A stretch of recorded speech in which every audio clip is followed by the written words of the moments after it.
Guys, welcome. We're going to answer your questions that you submitted, and we're going to shoot some arrows into some balloons. Beautiful morning here in the fall. It's kind of the October lull. November is coming up. Very exciting time of year for all of us bow hunters. So first question, Carlo Cambruzzi. Does 4-vane fletching really help with arrow accuracy? Does 4-fletch arrow configuration truly help with arrow accuracy? I think it's the archer, not the arrow. I mean, obviously, a lot of guys shoot 4 vanes, and that's great. I think if you're using a mechanical, 3 is sufficient. I was at that Easton study. I saw 3 vanes, plenty. But if 4 vanes give you good vibes, I mean, I sell vanes and I run 3. Like, if I told you 4 vanes, I'd sell more vanes. I think 3 vanes is probably more than enough. And I'll take a step further. I like adding helical to vanes, especially if you're gonna run a fixed. But a little offset with 3 vanes should do the job depending on the height of the vane, the length of the vane. Short answer, no. 4 vanes do not give you more accuracy. All right, let's shoot one. HR Faves. What are your deciding factors that make your final decision on partnering with companies? HR Phase wants to know what are the factors that help me decide to partner with companies. That's a great question. I don't know if anyone's ever asked me that. I got an answer for you. Ooh, a little low. Did not pop a balloon. Let's add some yardage. That was a good break. I'll give you the easiest answer for that. And some people are interested in trying to maybe step into the outdoor industry, is what people will call it, part-time or a full-time job. I always had 1 foot in, 1 foot out. So I started out just a strength and conditioning coach, owned a gym, blah, blah, blah, firefighting. But I did ElkShape and another company called Train to Hunt for years. And before Train to Hunt, I would be a writer for like Bow Hunter Magazine and Bow Hunter Magazine TV. But I always had a real job. It never was like I made my soul living from the outdoor space. So I think it's important that you never lose your passion for hunting or archery or whatever it is you're doing, and don't turn your passion into a job that one day you'd be like, I don't like my job anymore. I don't have a passion for this anymore. That being said, working with companies is tricky. The best way to answer this is I only work with companies where whatever they're selling, I can integrate into whatever I'm doing effortlessly, seamlessly. So if it's a company that sells X, Y, and Z product, and I gotta go on a special trip just to take photos or videos or make content for that product, that's not gonna be a good partnership for me. If it's something that I truly believe in, first and foremost, and something that I truly utilize very often and integrate into my lifestyle, and I feel like it'll help others, then I'll partner with that. And also, there are times, we got the old fire station I used to work at, they're running a call, so I'm gonna shoot an arrow while we wait for that sirens to go by.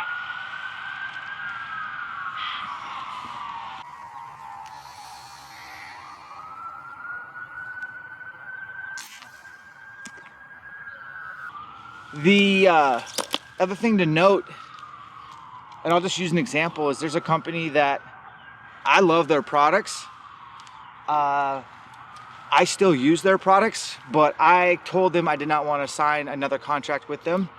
And I just told them, no hard feelings. I don't want to be partnered with you. I didn't really go into depth to them as to why, but this company was not fun to work with.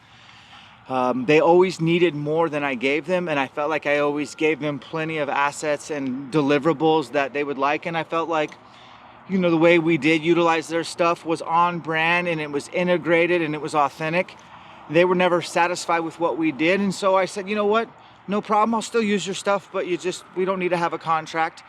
And I still use their stuff to this day. I'm not gonna say the company's brand, but they were just a pain in the ass to work with. So you kind of have to stick up for yourself as well, but it's a tricky line. I've always tried to just have less partners, but the right partners that are in line with our brand, our goal, and our mission. Let's hit this balloon. Best lesson you learned this elk season? Ooh, that's a good question. So what is the best lesson I learned this elk season? I think this year I had too many elk tags. Less is more. I didn't mean, you can't control draws. So this year I bought an Idaho tag, only one. I could have bought two, I only bought one. Resident Idaho. Drew Montana, didn't think I would. That's not a big problem because Montana's got a 6-week archery season. Drew New Mexico with my dad, was not planning on that. And also was invited to hunt Utah with Black Rifle, wasn't planning on that. And I burned all my points in Colorado for an elk tag. So that's way too many elk tags in such a compressed amount of time. So I always felt rushed and stressed and I didn't enjoy it. Having one elk tag or two in September is kind of my goal going forward.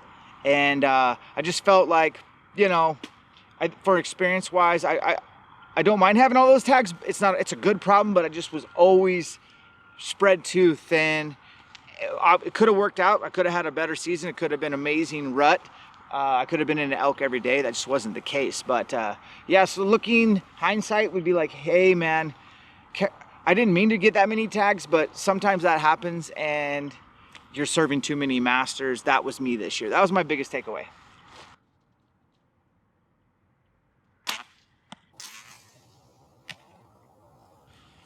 All right, next question. So we got Real Estate Hunter 24. When hunting late season bulls in November, how long are you staying at a vantage point? Okay, so late season bulls, how long are you staying at advantage? What weapon are we talking about? Are we talking about a rifle or a bow? Does he specify? Does he specify state, region? That's too vague. I'll just tell you this.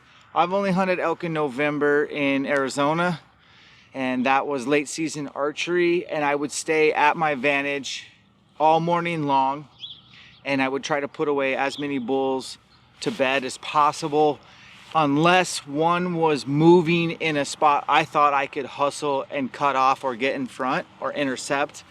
And then in the evening, I would generally set water in Arizona or stay at a different master vantage to find different elk. I rarely move vantages. I did in Montana, but it was snowing and then it would stop snowing. And so depending on what vantage I was at, I'd be either fogged in and I couldn't see, so I'd have to move, or there'd be in between snowstorms. That's about the only time I'll change vantages. Otherwise, I want the best master vantage as possible, sit down and cover as much country as possible. All right, let's shoot another one. Oh, that felt perfect. Where'd that hit? Ah! Slightly tall. Let's cut a yard off. Shooting left. Just got a couple clicks left. Let's drill this sucker.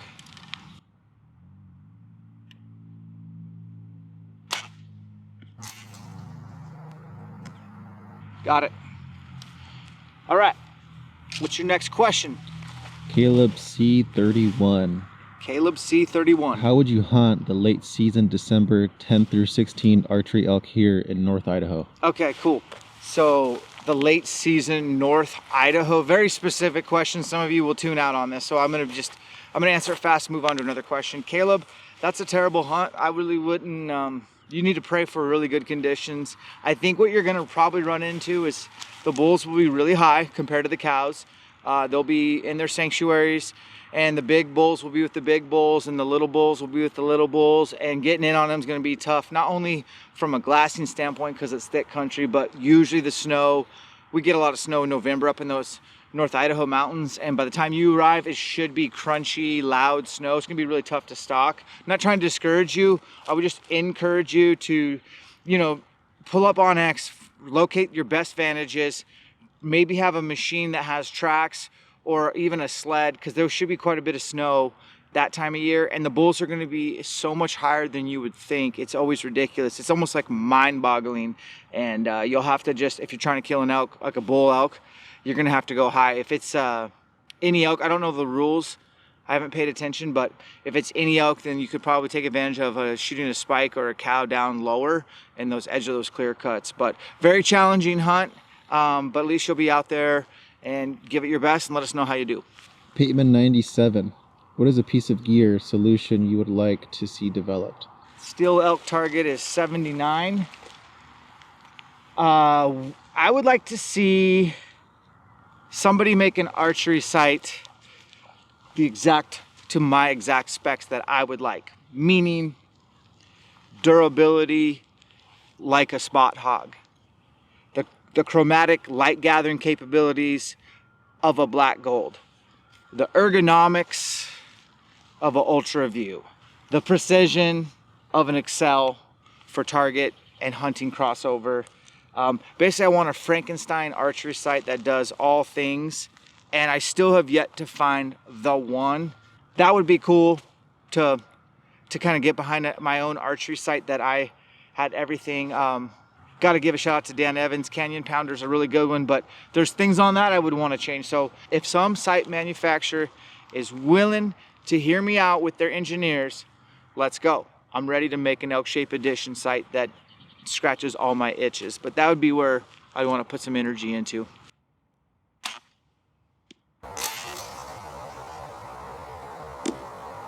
Smoked it. All right, what's your next question? Next question is from M. Taylor 19. How do you like beast broadheads, considering switching from fixed? So this question is, how do I like beast broadheads? He's considering switching from a fixed to beast. What animal are you hunting with, or is this an all-around one? I have killed 2 deer with the beast, and this was early on when they first came out or hadn't been out yet. I did that in Texas. I've never shot an elk with them. Things I like about them are now they have titanium option. They've got to be the sharpest or one of the sharpest broadheads on the market. Things I don't like about them is their price. They're expensive, but there's a lot of value there. My good friend Joel Turner and Bodie Turner swear by them. They've killed all their elk with them this year. My good friend Josh Jones swears by them, so I could see that being a viable option. For me, I'm a little slower to switch to an expandable on elk.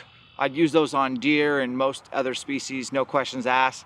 My all-time favorite right now, broadhead for any deer, is the Evolution Outdoors Whitetail Fury, just based on pure number of deer I've shot with it and friends. But we'll go back to Texas this year and test more broadheads and whatever new ones come out, which will be exciting. So my answer is there's a lot of good people behind that broadhead. A lot of my friends trust it, so do it if that's what gives you confidence.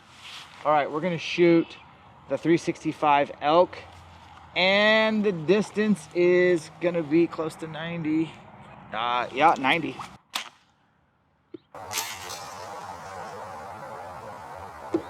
Oh my gosh, that broke good. Okay, so we're like an inch, maybe a half inch. We're gonna go 2 clicks to the left.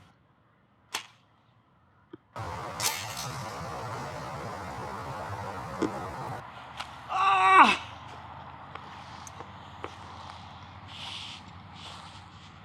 Okay.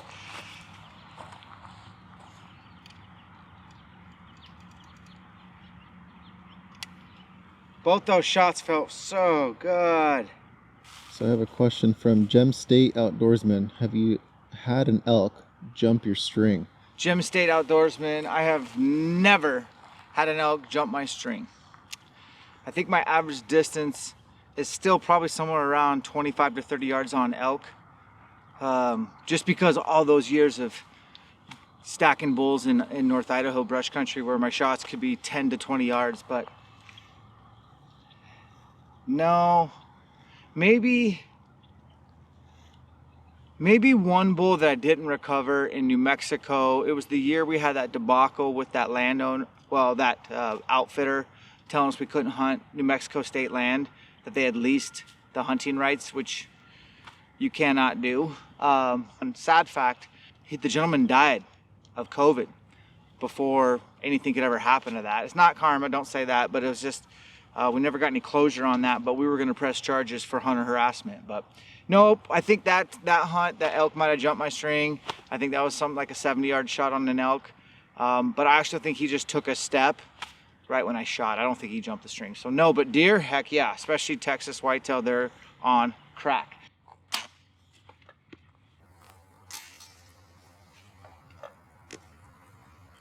Smoked it. All right, the next target, these are bigger targets, which I like, but they're further. 101. Cannon Hawks. Cannon Hawks. Good workout split for staying in good physical mountain shape. Yeah, okay. Splits, like that term. I don't love the term split, but I think I know what you mean. When I hear split, I think like chest and tries on Monday, back and buys on Tuesdays, a little bit of legs Wednesday, then back to bench, So push, pull, squat, hinge, carry large loads, long distances, super fast, ruck. So I like all those movements smashed into an entire week. Sprinkle in some injury prevention protocol. But I think distilling your question down to, I don't isolate body parts, total body workouts, movements that will transfer to the mountains, with an emphasis of some endurance, some interval training, having anaerobic capacity, good strength, great soft tissue strength, and honestly, just be consistent. Find something you'll do consistently and make sure that sometimes it sucks and that you're getting some mental dividends that you can tap into in the mountains from what you did in training. That broke good. Still a little tall. Brady Brown.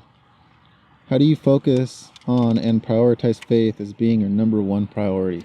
Brady Brown wants to know how I focus faith and make it a #1 priority. I can tell you it's really easy not to make it a priority, which is kind of mind-blowing if you like take a peek around at all this beautiful area we're in right now, this creation, this gift of life. It's really a wake-up call for me when I go hunting. I just realize how lucky I am to be a hunter and to get in the midst of God's creation with no distractions. That little device you're probably watching this on or TV competes for your time, time that you could be spend building relationships and with not only the creator but your friends, your family. Case in point today, it's a disciplined decision, that one I don't always make, but got up extra early just so I could honestly read the Bible and drink coffee with no kids, no wife, just me, and have some quiet time. I just know that when that's going, everything else is going to be okay. So I think it starts with how you start your day off. So before we work out or shoot a bow or read an email or check Instagram, starts with coffee and Bible time. And I've tried to make that a habit. Some days it's really good and insightful. Some days it's just like checking a box. But most days it's building that connection and knowing that what really matters. Stefan Mangoni. Do elk call more in larger populations, herds, than in smaller herds? Okay, so Stefan, what did you say his last name was? Mangoni. Oh, I think I know who that is. Do elk make more vocalizations when they're in bigger groups? 1000%. Meaning, I've hunted in Montana, and it was ambush hunting where we'd literally be 200 to 300 head of elk going from a piece of private agricultural ground coming through public to go bed. Like literally 200 to 300 elk. Literally. So I'd be like 15 to 20 bulls. And I heard so many crazy elk sounds that I've never even heard before. And it's like just non-stop vocalization. Crazy sounds. Alien sounds I've never heard other cows make before. Bulls just screaming. So yeah, when the volume of elk go up, the volume of sounds go up. I think that works like an inverse relationship. But I wish elk were more vocal on public land. When you find them, sometimes that's awesome, but other hunters can hear them being vocal too, so it's a double-edged sword. How did the initial ascent bag work out? How did the initial ascent bag work? Well, the frame's where the money's at. Their frame's awesome. That was the first time I've ever been able to pack out double rear quarters, one on each side plus gear. Worked awesome. And I got to really know that pack inside and out, which is such an important piece of your journey, is knowing your equipment, where to put everything in your backpack, like create your own system. So it's really good for hauling large loads more comfortably, like their tagline says. I was super impressed. It's gonna be the #1 backpack I'm gonna recommend for elk hunters or moose hunters, anyone hauling big game quarters a long ways. You should get that. I run the 5K. Okay, my arm's wearing out. We gotta hit this balloon. Joey Linky. Sorry, bro, I botched that. How was the family during your trip? I find myself with dad guilt when I'm gone in September. Oh yeah, dad guilt. Are you gone the whole month like me? That's real guilt. I FaceTime them almost every night. Got a Starlink Mini, and don't turn my phone on to check emails or Instagram or YouTube, but I turn my phone on and I connect to the Wi-Fi just to FaceTime my kids I think I only missed a couple days in September. That's how I stay in touch. Without that, I don't know, I'd probably be coming home. I really feel bad for my wife, because my wife's the one taking them to school and to all their sporting events and making dinner, running the house, plus doing all the admin for ElkShape, and she's the glue. So if I feel bad, it's for my wife. But you know, this is what I've always done, and she understands that when I come home from September, she's gonna get a better version of her husband, who's kind of had his like priorities reset with some quality time in the mountains.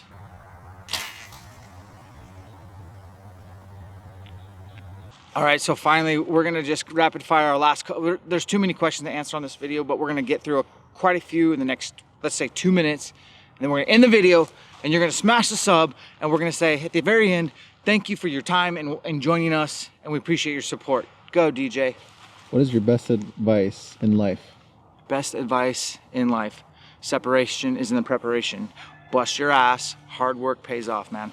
Why Parallel Pro over the Easton 5.0 or even the RIP TKO? Okay, so the X10 Parallel Pro is literally the straightest, best tolerances arrow, and I like the 4mm category. It is the best arrow if it's in your budget. Best spot and stock tip, mostly for deer, but could be for anything out there. Go slow, but be smooth, be patient, and have grace, because this is gonna take a long time to develop that spot and stock skill. What do your Washington whitetails look like? I don't have a Washington whitetail tag this year. I'm an Idaho resident. I will move back to Washington next year and we'll reevaluate. How do you keep the meat from getting wet in the fish bags? Okay, so in the video, I showed you guys us pouring ice into the bag. What you didn't see was that we had a plastic tarp underneath so that when the ice melted, it would drain out the bottom of the bag. And I only had a 6-hour drive, so really hardly any ice melted. In the second time I killed an elk, I doubled and triple bagged with garbage bags the ice and laid the ice on top of the meat. Water never leaked. I am 1,000% anti-water ever touching my precious elk meat. Guys, thanks for watching. We love you. Separation's in the preparation. We'll catch you on the next one.